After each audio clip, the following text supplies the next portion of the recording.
இல்லை அம்மாவோட லஞ்ச் எனக்கு என்னென்னு பார்க்கலாமா? வாங்க பார்க்கலாம். சுட சுட ராகி களி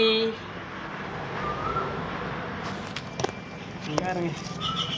உருண்டையெல்லாம் பிடிச்சி வைக்கல, அப்படியே ஹாட் பாக்ஸில் போட்டு வச்சுட்டேன். என்னோடய இஷ்ட உணவு ராகி களிக்கு வேர்க்கடலை சட்னி அப்படியே ஊற்றி சாப்பிட்டிங்கன்னா நல்லாயிருக்கு. வேர்க்கடலை சட்னி இது பச்சை மிளகா போட்டு அரைச்சதுனால தேங்காய் சட்னி மாதிரி இருக்குது. இது வந்து வேர்க்கடலை சட்னி. சட்னி நிறைய ஊற்றி அப்படியே தொட்டு பெரட்டி குழப்பி அடித்தா அது டேஸ்ட்டே அது அம்மம்மா. யாருக்காவது ராகி களி பிடிக்குமான்னு கமெண்ட் பாக்ஸில் கமெண்ட் பண்ணுங்கள். வேறு லெவல். வாரத்துக்கு ஒரு தடவை ராகி களி செஞ்சுருவேன். இன்றைக்கி செஞ்சாச்சு. சாப்பிட்லாம் வாங்க. அம்மா கையால் சாப்பிட்டு இருந்தாங்க. சொல்லுங்கள், எல்லோரும் ஊட்டி விட்றேன். வாங்க சாப்பிட்லாம்.